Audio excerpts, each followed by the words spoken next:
আল্লাহর বড় মেহেরবানি, আমরা যে ভূখণ্ডে বসবাস করি বাংলাদেশে, এই এলাকার আলেম ওলামা এই জাতিকে জাহান্নাম থেকে বাঁচানোর জন্য গোমরাহ আর বিভিন্ন ফিতনা থেকে তাদেরকে রক্ষা করার জন্য যে পরিমাণ আন্তরিকতা, দরদ, ব্যথা, ভালোবাসা রাখেন, পৃথিবীর বহু বহু দেশে এই কোনো নজির নাই। এটা এই মাটি, এই ভারত উপমহাদেশ, বিশেষ করে আমাদের এই বাংলার মাটি, এটা বিশেষ বৈশিষ্ট্য। ওলামায়ে কেরাম এই জাতিকে এত সচেতন করে, এই জাতিকে এতটা ডিফেন্স করে, এতটা প্রতিরক্ষা দেয় বাতিল শক্তি থেকে, এর কোন দৃষ্টান্ত আপনি পৃথিবীর বহু কিছু খুঁজেই পাবেন না।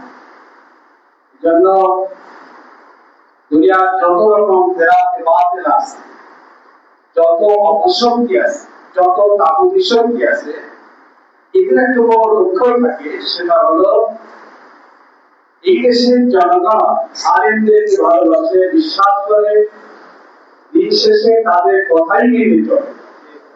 যে কারণে যত অপশক্তি আছে, যত ফেরাতে বাতিল আছে, যত কুফরি শক্তি আছে, এদের বড় একটা লক্ষ্য থাকে এই দেশের হক্কানি, রব্বানি, আল্লাহ ওয়ালা আলেম ওলামা, উম্মতের দরদি আলেমদেরকে কিভাবে বিশ্বস্ত করা যায়, তাদেরকে কিভাবে পচা বানানো যায়, তাদেরকে কিভাবে বিভিন্ন কেলেঙ্কারিতে জড়িত করা যায়, এবং তাদের বিরুদ্ধে যত প্রপাগান্ডা, যত মিথ্যাচার, এবং তাদের বিরুদ্ধে যত রকমের তথ্য সন্ত্রাস চালানো যায়, সেটা অফলাইন হোক, অনলাইন হোক, বিভিন্ন প্রক্রিয়ায় যত রকমের হাই টেকনোলজি আছে সব ব্যবহার করে।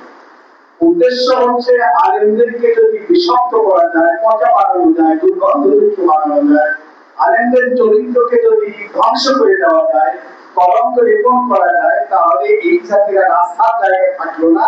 তখন এই বিভ্রান্ত জনগোষ্ঠী বাতিল ফিরকা, কুফরি ফিরকাগুলো এরা মানুষকে তাদের মতো করে পরিচালিত করতে পারে।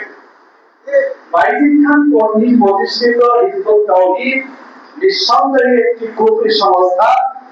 একে যারা অন্তঃকরণে বিশ্বাস করে, তাদের ঈমান নাই, নতুন করে তাদের কালিমা পড়তে হবে, কোনো সন্দেহ নেই।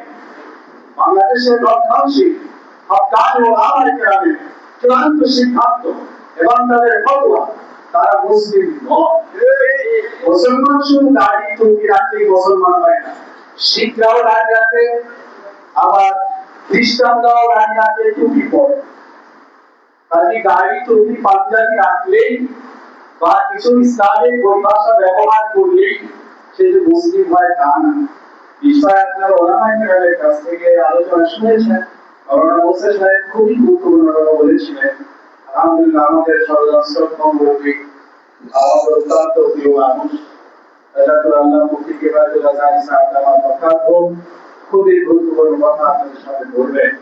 আমি কথা বলার জন্য প্রস্তুত ছিলাম না, শুধু সময় পেলেই বলে এসেছি। তারপরও আমার এই মুহূর্তে যতটুকু আমার মনের মধ্যে এসছে, আমাদের ওলামায়ে কিরাম যারা আছেন, আমাদের যারা বড় আছেন, আমাদের ওলামায়ে কিরাম যারা আছেন, আমাদের নেতা, আমাদের মুরব্বী, আমাদের আদর্শ, আমাদের অনুকরণীয়, আমরা তাদের অনুসরণ, তাদের কথা মানব। আর ওলামায়ে কিরামের যে দায়িত্বগুলো আছে, তাদের দায়িত্ব আছে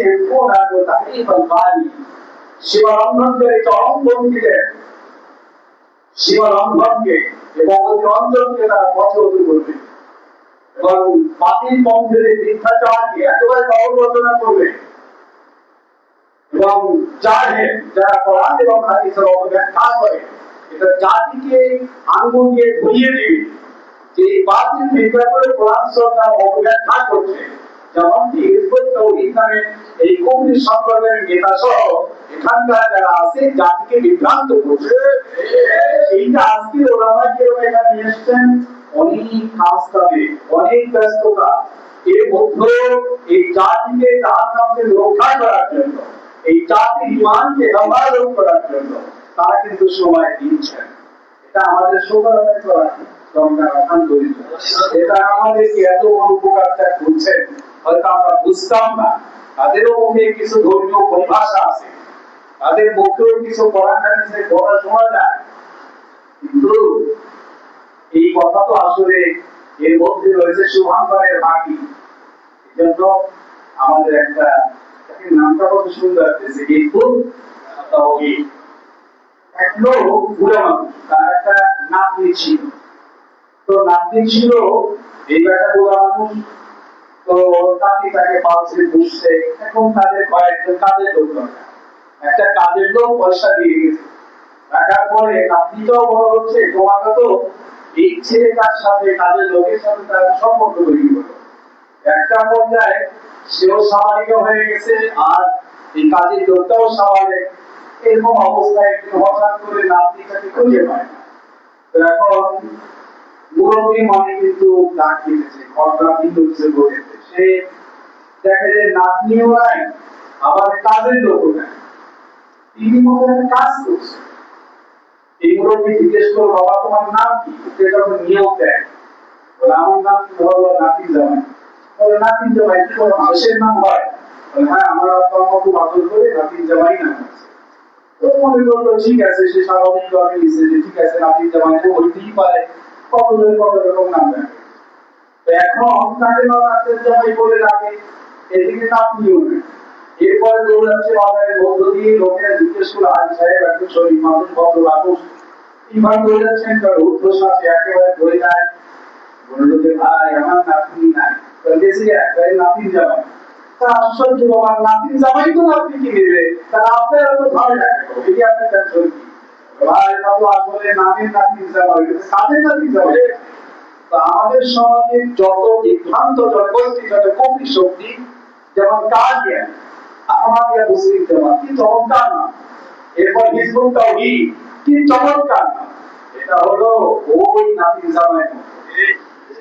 এই জন্য ভালো ভালো আকর্ষণীয় শিরোনাম ও রূপ শিরোনাম আমাদের সামনে উপস্থাপন করে মূলত আমাদের সাধারণ মুসলিমদেরকে নির্মাণ করার জন্য, কাঁধে বানানোর জন্য।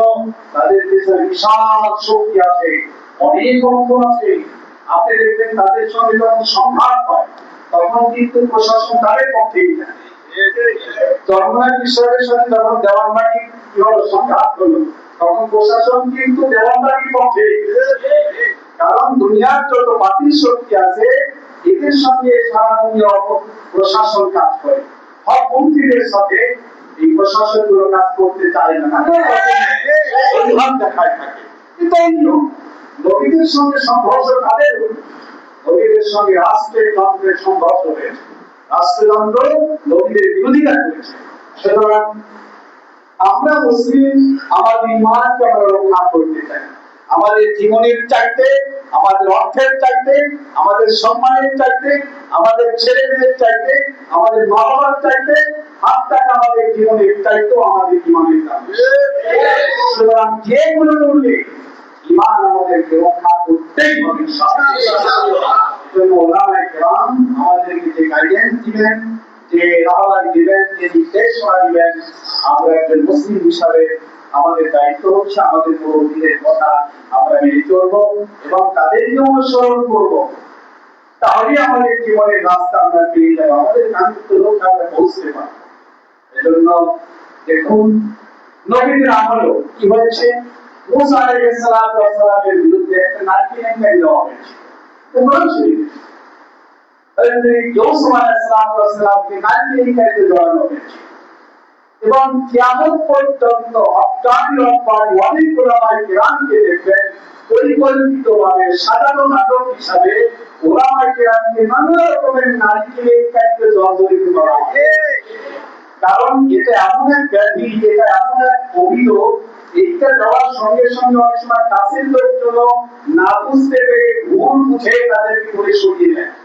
এই জন্য ওলামায়ে কেরামকে নারী কেলেঙ্কারিতে জড়ানো, ওলামায়ে কেরামকে নানা রকমের চারিত্রিক ভাবে বিধ্বস্ত করার মধ্য দিয়ে জাতির সামনে ওলামায়ে কেরামকে নানা রকমের এমন কিছু শব্দ যেগুলো আমাদের মুখে উচ্চারণ করতে লজ্জা লাগে, অশালীন বিষয়গুলো উত্থাপন করে ওলামায়ে কেরামকে পবিত্র চরিত্রের অধিকার অর্থাৎ খাস রাসূল কারীম সাল্লাল্লাহু আলাইহি ওয়াসাল্লামের যোগ্য ওয়ারিস আল্লাহর মাহবুব বান্দাদেরকে মানুষের সামনে এরকম ভাবে তাদের চরিত্রকে কলঙ্কিত করে তুলে মূলত মানুষ যাতে সঠিক রাস্তাটা না পায়, একটা পুরো খারাপ মধ্যে পড়ে এবং মানুষ যাতে করে একটা বিভ্রান্তির মধ্যে পড়ে, এই জন্য যত রকমের পাপ শিরক আছে তাদের মূল কাজ হচ্ছে আলেমদের থেকে জাতিকে বিচ্ছিন্ন করে দেওয়া।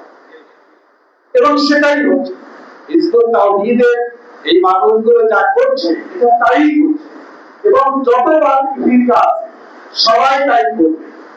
এদের লক্ষ্য উদ্দেশ্য একই, এদের কর্মকাণ্ড একই, আসল ভিন্ন ভিন্ন হতে পারে, কিন্তু শুরু থেকে নিয়ে কিয়ামত পর্যন্ত যত মানবিক শক্তি আছে তাদের চিন্তা চেতনা কর্ম পদ্ধতি সবই এক।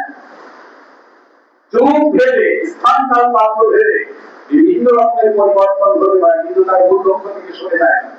এজন্য আমরা যারা এই অঞ্চলে বসবাস করি আমাদের জন্য বড় বিস্ময়, বড় ক্যান্সার এই হিজবুত তাওহীদের এই যে আত্মা এখানে, এটা আমাদের জন্য বড় ক্যান্সার। আমাদের অনেক সহজ সরল মুসলিম ভাই এবং বোনদেরকে তারা কিন্তু তাদের এই ষড়যন্ত্রে জালে আবদ্ধ করে ফেলেছে, তাদের ইমানকে লুণ্ঠন করেছে। ওরা টাকা আল্লাহ আমাদেরকে হেফাজত করেন। এজন্য আমাদের দায়িত্ব অনেক বিস্তারিত আলোচনা, অনেক বিশ্লেষণ ধরে আলোচনা, কিন্তু এগুলো তো আমার আপনার অনেকের সাধারণ মানুষের জন্য বোঝাটা কঠিন। এখন আমাদের যে কাজটা হচ্ছে ইবতিদাই মুনাজাত, আমাদের সময় যেমন মাওলানা সবিউল সাহেবের পেছনে আমরা বলি বিসমিল্লাহ আল্লাহু আকবার বলে তাকবীরে তাহরিমা বলে দাঁড়াই যাই না, সমস্ত মসজিদের ইমামদের পেছনে ঠিক আমার ঈমানের ইবাদতের জন্য, আকীদার ইবাদতের জন্য, আমলের ইবাদতের জন্য আমাদের সমাজে যে সমস্ত নির্ভরযোগ্য অথেন্টিক রক্ষণশীল হক্কানি রব্বানি আল্লাহ ওয়ালা আলেম ওলামা আছেন, ওনারা যা বলবেন আমাদের দায়িত্ব হচ্ছে সেটাকে একজন ডক্টরের কাছে গেলে পরে আপনাকে যে প্রেসক্রিপশন ধরায় এই ওষুধগুলো খাবেন বাস ঠিক আছে, ওখানে গিয়ে কিন্তু আপনি একেবারে সব কিছু যাচাই বাছাই করেন না, এই ওষুধটা কি না কি ইত্যাদি ইত্যাদি, এখানে কখন তৈরি হলে উপকারিতা কি অপকারিতা কি সাইড এফেক্ট কি ও ইত্যাদি ইত্যাদি এগুলো কিন্তু জিজ্ঞেস করেন না। আমার শারীরিক অসুস্থতার জন্য এখন অভিজ্ঞ ডক্টরের কাছে গেলে একটা প্রেসক্রিপশন করে দেয়, তিন-চারটা ওষুধ আমি সেবন করি, আমরা ওখানে জিজ্ঞেস করি না। এই লাইনে অভিজ্ঞ ডক্টর হচ্ছেন হক্কানি আলেম, তো ওটা যা বলবে আমরা সহজ সরল ভাবে সেটাকে মেনে নিতে পারি ইনশাআল্লাহ। ইনশাআল্লাহ আল্লাহ তাআলা আমাদেরকে সমস্ত ফিতনা থেকে হেফাজত করবেন, আল্লাহ তাআলা আমাদের সমস্ত গুনাহ থেকে হেফাজত করবেন। এজন্য নবীদের পক্ষ থেকে আমাদের যেটা বলা হয় আমরা যদি সেটা মেনে নিতে পারি আমাদের জন্য অনেক সৌভাগ্যের কারণ হবে। আল্লাহ তাআলা আমাদেরকে খুব কবুল করেন, আল্লাহ তাআলা আমাদেরকে আলেম আমাদেরকে মেনে চলবার তৌফিক দান করেন।